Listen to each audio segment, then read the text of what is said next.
Hi, well, we're cooking one simple recipe so that we can help you take one step closer to better health. I'm Judy Matesky with Athens Nutrition. I am a registered dietitian and culinary nutritionist, and I am happy to be here today.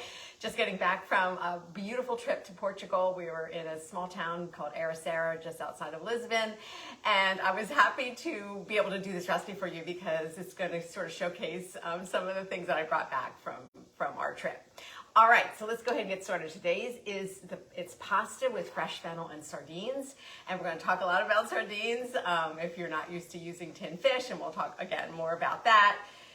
It's very simple ingredients, very pantry friendly, easy to pull together any night of the week.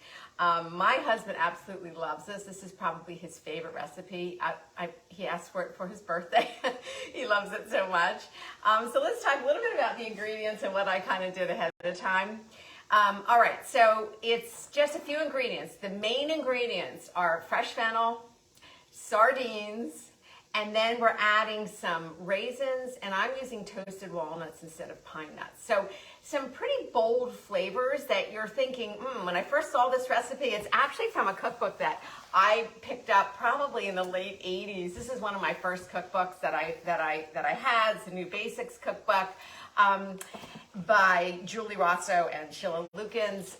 This recipe was very interesting when I first made it because I was like, oh my gosh, this is either going to be great or it's going to actually not be very good at all because of the flavor combinations. I just couldn't wrap my head around the raisins being paired with sardines. But I'm telling you, the flavors work beautifully together because it's sort of a little salty, umami, sweet, you kind of get it all together. All right, so let's go ahead. I'm going to share these tinned fishes with you in a minute, but let me just put these to the side. Those traveled back with me from Lisbon.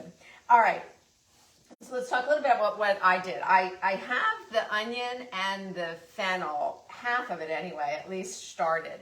Because the one thing with this recipe, you do want to soften the fennel and the onion, and it takes about 20 minutes. So I just didn't want to spend 20 minutes waiting for that to happen. So I got half of it ahead of time. I was just going to show you what I did with the onion because you do want them thinly sliced. So I left the root end in, I cut it in half, and the root's there just to make it easier to kind of hold. And then I cut this half in half again. So, I kind of quartered it. And now you have this onion, half of onion that's quartered. And we're going to just thinly slice it, basically. So, I guess technically maybe it's a julienne slice, but we're just going to, run your knife down, and we're just getting little thin strips. And, you could do the full onion half, but I feel like this makes it a little bit more bite-sized friendly to cut that onion again in half, so you kind of have it quartered. But like I said, just if you keep that root end on, it really helps to sort of keep this onion all contained, makes for a little bit easier slicing. This was a really large onion, so I'm getting close to the root end. I'm just going to set this piece aside. I'll use that for something else. So here are the onions, and again, I have half of those already sauteing. You're going to use about 1/4 cup of olive oil because that's going to help build the sauce. And when you're using, any kind of oil, it is. I always recommend you do measure it. So I did measure it with a little 1/4 cup measure because it is so easy to go overboard with olive oil, especially if you only need a tablespoon or two. And sometimes that tablespoon or two might become like 1/4 cup, which is fine, but we don't necessarily always. Olive oil is super heart healthy, and we love it, but we don't always need to be using it in large amounts. But we do want at least 1/4 cup in this. Again, that's going to help to build the sauce. All right, now I have the fennel, and this fennel, the store had already cut off the fronds. I would have used the fronds as a garnish for this, but it didn't really come with many. It's a pretty good sized fennel bulb. I'm saving this top part to maybe use in a stew. Some of it's tender enough that I can just eat it, almost like celery. But again, I've shown you before, but we're going to take that little core out. It's almost like a triangular shape, so we're just going to cut through that and to get rid of that because that's a little bit on the tough side. But again, if you're making your own stocks or broths, vegetable broths, these are great little things to hold on to. Throw them in a freezer bag, keep them in your freezer, and then when you want to make some stock, then you've got it, you're ready to go. All right, there was a little bit of browning here on the outer edge of this, so I just run my knife because I don't want to take that whole section off because you're going to lose so much of the fennel if you pull the whole thing off just to get rid of that little bit of brown. So the outer part of the fennel can be a little, I think, a little tough. So what I usually do is I just take my knife, I just kind of run it down. You could use a vegetable peeler, but I already have my knife out, so I'm not gonna worry about that. All right, so then again, set these aside. And then I just cut this half, just like the onion, I cut it in half again, and we're gonna do the same thing. So it's just gonna be a little thin julienne, just little strips. And they're about the same size as the onion, which is kind of nice, because again, when you're kind of composing it or you're cooking this, it's nice when when things are chopped in the same size and same thickness. So now fennel has that anise sort of flavor. It's, you know, along the lines of a little bit of a licorice flavor.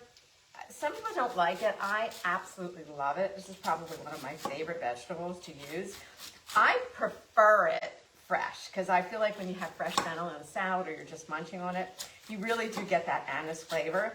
To me, as it cooks, it tends to mellow a little bit. And so for those of you that may not be a fan of that flavor, that anise type of flavor, all right, I'm going to set the rest of this aside. So we'll save that for later. Let me just add this in. So cooking it does mellow it out a little bit, but you still get the nice little, you do get that little bit of an anise background flavor. All right, I'm going to turn this up a little bit. Now, we're not trying to brown the onion and the fennel. We're really just trying to soften it. That's the goal. Oh, actually, while we're doing that, let me get my pasta going. So this, we're going to use, I'm using a bucatini. You can use any kind of a pasta. If you have whole grain pasta, even better. I just didn't. So this is what I had in the pantry. And I love bucatini. That's the one that has like a little hole in the middle. So this takes about 9 minutes to cook al dente. I'm going to turn my heat up a little bit for this. And the only thing with this is that this always kind of bothers me. It does call for 12 ounces of pasta. So obviously, you know, we know that pasta always comes in 16-ounce containers. So if you make it with the full 16 ounces, it's just too much pasta. Sometimes what I'll do is, which I think I'm just going to do that today, I usually cook the whole box anyway, and then I'll pull out like 3/4 of it to add to this sauce, because then at least it's cooked. And I'll have some pasta that's already pre-cooked pasta that I can just keep in the refrigerator and pull that out and add it to things. A lot of times I'll just use it with my salads, and I'll use it with lunch. So I don't usually put 1/4 of the box back in my pantry. It just seems silly. So I'll cook the whole pound. You'll find that a lot of pasta recipes like this, when they're calling for pasta in a sauce like this, it usually is 12 ounces. I almost wish that they start, packaging, and maybe they do, pasta in 12-ounce containers. It would make it a little bit easier, because it is pretty typical that things will call for 12 ounces. All right, so I'm going to set my timer now for 9 minutes. So I think I'll just do this al dente. I really like my pasta to have a little bite to it, but that's up to you. You can cook, because we're not going to cook it really in the sauce. We're going to toss it in the sauce, so it's not going to get that extra time in the sauce to cook. So if you don't want it, if you want it not as firm, then cook it a little bit longer. But I think I'm just going to go with the 9. All right, so we'll keep an eye on that.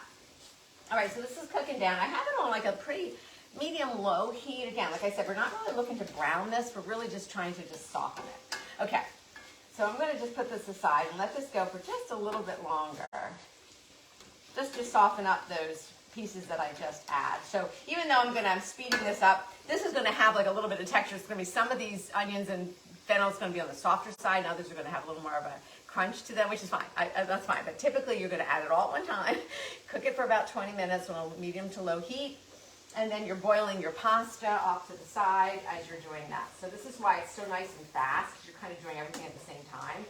And a lot of these things you're just going to have in your pantry. All right, so let's go on to a couple other ingredients. So we have, the original recipe calls for pine nuts. I never have pine nuts. I don't buy pine nuts. I don't even know if I really like pine nuts that much. So I don't use them, but I always have walnuts. So it's about 1/2 cup of some walnuts that I chopped up.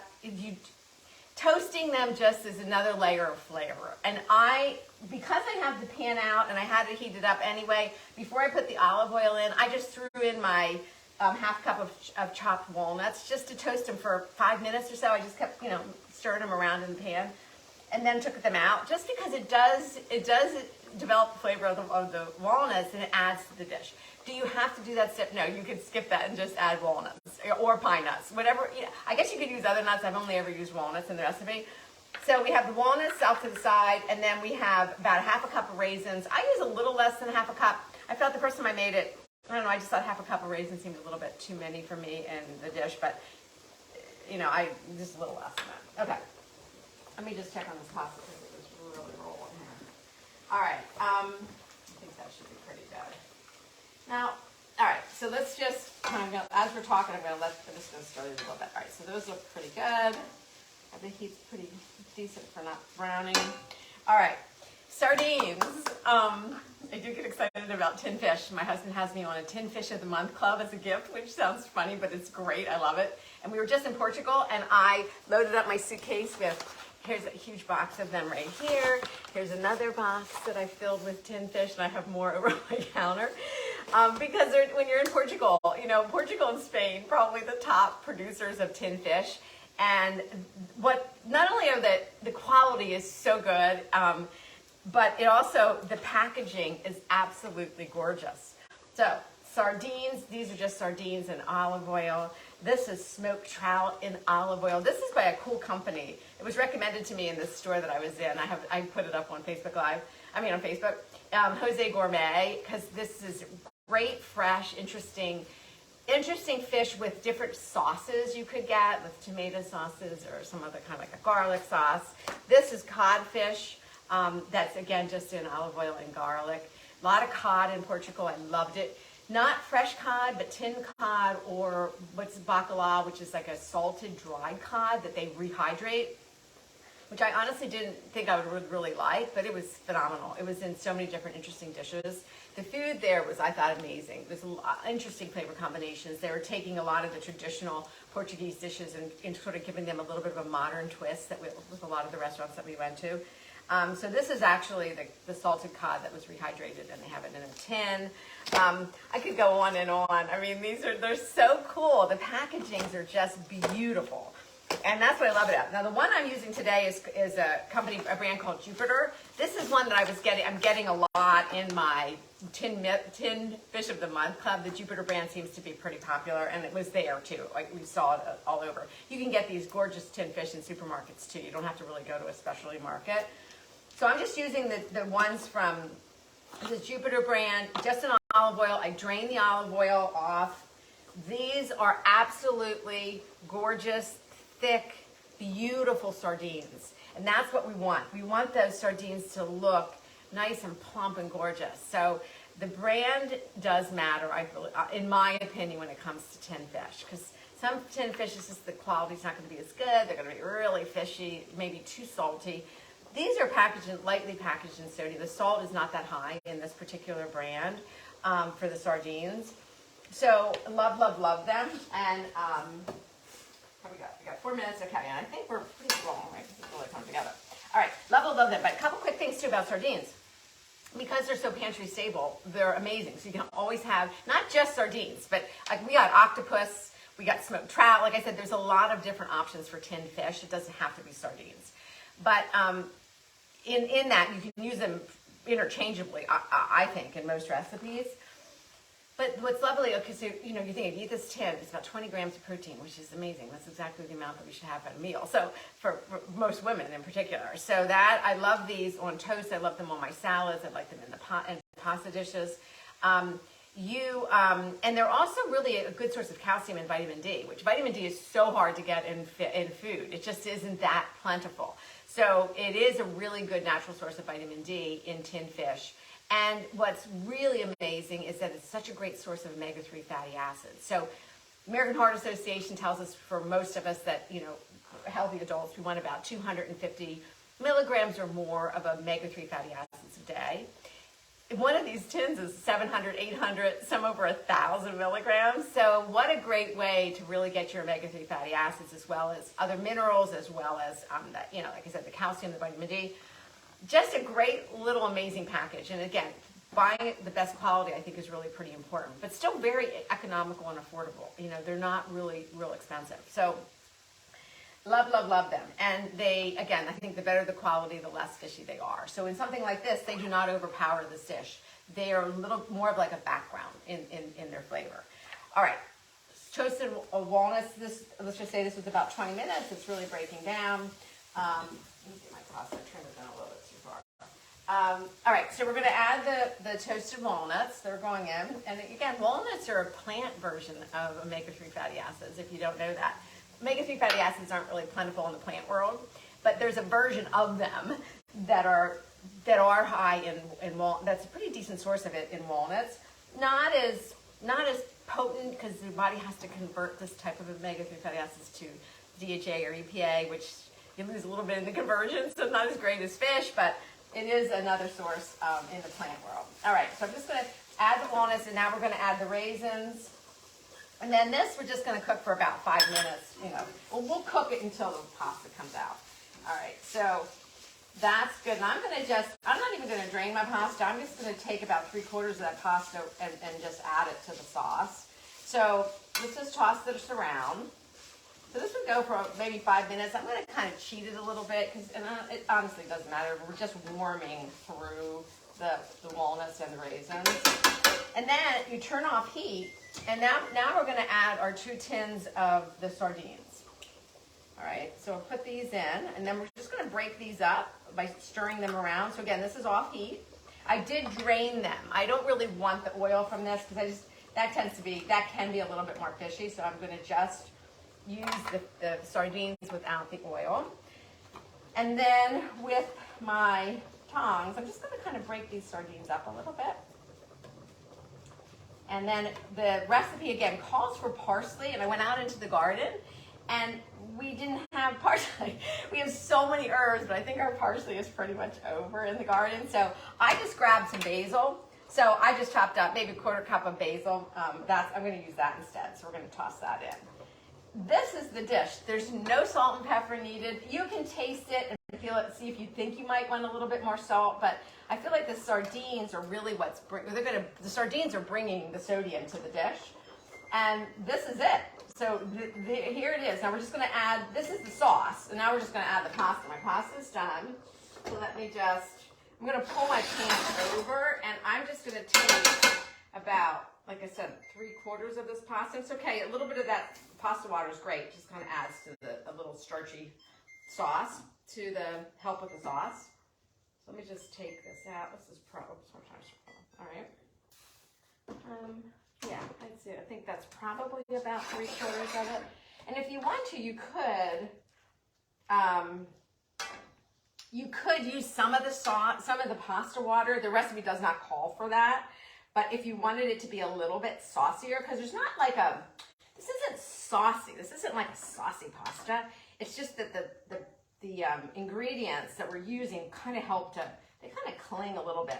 It's the olive oil that's helping to create the sauce. And here it is. So I don't have, if I had extra, I'd garnish this with a little bit of, so we're just going to add this to our dish. And that is it. And like I'm telling you, it's not real fishy. It doesn't have a strong fishy aroma, if that would be something that you'd be concerned about. And then what I would do is I would wedge a lemon and put that with it and squeeze a little lemon over top of it. And if I had extra parsley, or if I had the fennel fronds from the fennel, I would sprinkle that right on top too. Again, this is going to be really hard to eat on camera, so I'm not going to attempt it, but it is absolutely delicious. We're actually going out of town this afternoon, so I'm going to be taking this with us, so we're going to have this for dinner tonight. But I did want to show you something, because this is crazy. When I went out to the garden, see if I can pull these over. They're starting to just roll a tiny bit. I went out to my husband's garden to get the parsley, and our Swiss chard. This is an Italian char. It's different than just regular Swiss chard. Look at the size of these leaves. They were growing. They look absolutely gorgeous. So I wasn't going to pick them, but I'm picking them, and I'm going to take these with us. And I'll cook these tonight. I just chop them up, saute them with a little olive oil and garlic, a little salt and pepper. That'll be it. But they're gorgeous. This is amazing. And what's so cool about this particular, and I can't really talk about the name of the actual name of it, because this is my husband's thing when it comes to the garden. But what's great about this, these leaves get huge, but they don't get bitter. And they never get really bitter. And they cook up nice and silky depending on how long you cook them, but they have such a great flavor. I love them. So I just had to show you because they're absolutely huge. So there, again, gonna cook those up tonight. All right, so stay with us. We'll be back next week. August was kind of pasta month. September, we're gonna focus on some things kind of back to school, back to work, little easy things you might be able to take with you if you are going out to the office or you're going to school. So we'll be doing that. And also, I just want to announce that we have a new dietitian with us. Well, Taylor Dimmerling has been with us for a while, but she now is a registered dietitian, and she is starting to see some of our clients. A lot of our younger clients that she's been working with our 3-month Life Without Diets eating plan. So if anybody has an interest in connecting with her, you can sort of reach out through our website or just athensnutrition.com, or email me at judy@athensnutrition.com.